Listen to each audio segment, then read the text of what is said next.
Hello, my friends. I'm Jeff Beveridge, Project Management and Leadership Trainer with Corner Post Management Experts, coming at you with another delicious, refreshing knowledge snack to feed your appetite for learning and fuel your appetite for future learning. This is part 2 of our knowledge snack series on earned value management. So if you missed part 1, go back or at least bring yourself up to speed on the 3 variables in earned value management, because if you're not familiar with that information, you will be lost in part 2 of this knowledge snack. So that is what we talked about in part 1. We defined planned value, earned value, and actual costs within earned value management as being planned value, the amount of money the plan says we're going to spend. And remember, we talked about how that planned value number, yes, it is a dollar figure, but it doesn't just represent cost, it also represents schedule and scope.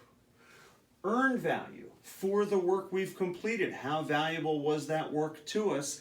And then actual costs for the work that we've got done, for the work that we've completed, how much did we spend on that work? So we left off looking at a project scenario, very simple, straightforward project. We were building a barn, straightforward because it's got 5 deliverables, 4 walls and a roof. Each of those deliverables was going to take us exactly 1 day, cost us exactly $100. And where we left off, we were at the end of day 3 on our project, where our planned value was $300. We were supposed to have completed 3 of those walls. Our earned value is only $200. So what does that mean for us, right? That means that we only earned $200 worth of value. In other words, we only completed 2 of those walls, right? And I can know that just from looking at this number. I know, well, what deliverables is $200 worth, right? This value, the amount of value that we actually earned, what was supposed to get done for that amount of value, for that amount of money. So this $200 represents wall 1, wall 2 being complete. The actual cost, we said, was $400, and this is what we just gathered from totaling up invoices and monitoring project or work performance throughout these first 3 days, kept our receipts, tracked all that information, and we know that we've spent a total of $400. And that was all of part 1 of our knowledge snack, just figuring out what do we mean by planned value, earned value, and actual cost.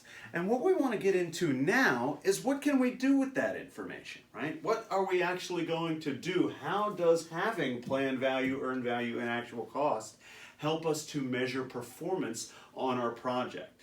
And in this knowledge snack, we want to take a look at variance and performance index as being the rear-facing performance metrics within earned value management that tell us how are we doing so far. And so, as I said, we're going to talk about variance, which breaks down into both schedule and cost variance. There will be a schedule and cost component to each of these. The variance is what is the actual dollar amount difference between either the earned value and the planned value from a schedule standpoint, or the earned value and the actual cost from a cost variance standpoint. More on this to come, but earned value is always the key variable, right? It's always something compared to the earned value. Performance index, we'll come back to variance, but performance index at a high level, what performance index does for us is it turns this actual dollar amount difference into a ratio relative to the plan. So our outcome here is going to be either at, above, or below 1.0, right? And that'll tell us how we're doing. And because we're normalizing, because we're turning this into a ratio or a percentage, right?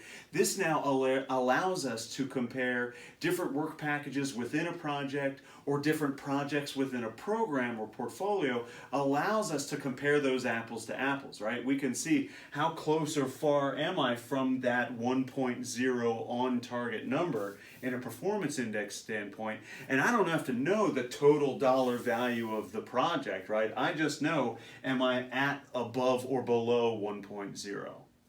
More on all that to come.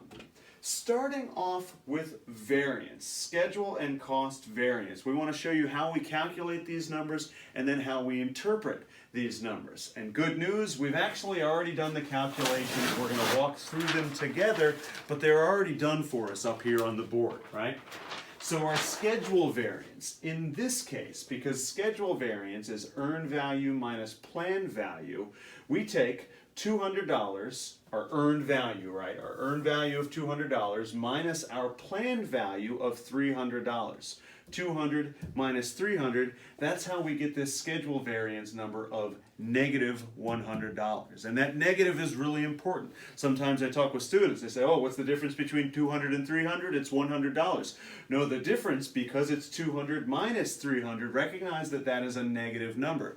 And that's a big deal for us because it comes down to how we're going to interpret this information.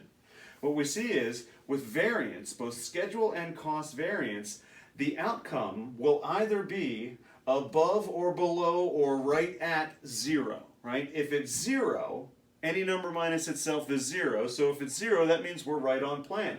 If the earned value is the same as the planned value, that means we're right on schedule. If the earned value is the same as the actual cost, that means that we're right on budget, right? So if 0 is the outcome, that means that we're on target. Anything above 0, a positive number, that would be good news for us, right? Yay, smiley face, good news. And I've got a mnemonic device for you. Positive is positive, right? When we're talking variance, positive is positive. A positive number, a number that is above 0, would be good news for us. Conversely, if the number were below 0, if it were a negative number, like we have, right? Like we have in this case, negative is negative. Boo, angry frown face, right? Negative number is bad news from a variance standpoint. We can do the same thing with cost variance over here. And again, because earned value is the key variable, the formula starts with earned value. Earned value minus actual costs. $200 minus $400 for a negative $200 outcome. So our cost variance, negative $200, again, because it's a negative number, boo, that's bad news, right? So we're doing pretty poorly from both a cost and schedule standpoint. Something worth pointing out. I'm really excited, as are a lot of folks, that on the PMP exam, they're getting away from having us memorize all of these formulas. But over the years, I have picked up a few tricks that are helpful in memorizing them if you ever actually had to do it. Like if Microsoft Excel ever crashed on you and you had to do these calculations by hand.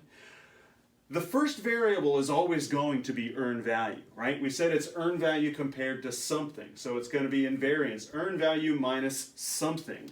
In performance index, earned value divided by something, right? So if I'm looking at schedule, earned value minus the planned value. I don't have a handy mnemonic device for this, but I do have one for cost, right? And there's only 3 variables, so it's going to be earned value minus something. If you're looking at cost variance, it's earned value minus actual cost.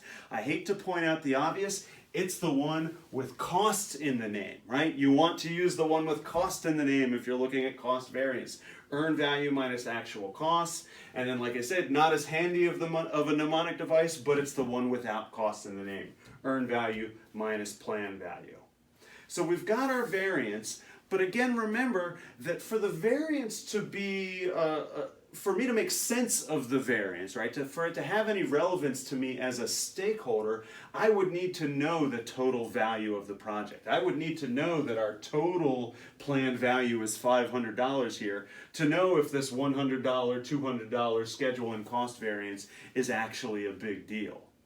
This is why we have performance index. We can actually make a ratio, so now you can without, or a stakeholder can, without knowing the total value or scope of the project, they can just look at this performance index number and they can understand how well is this project performing compared to its plan, and they can compare these they can compare these projects apples to apples, right? They can compare these apples project to project, right?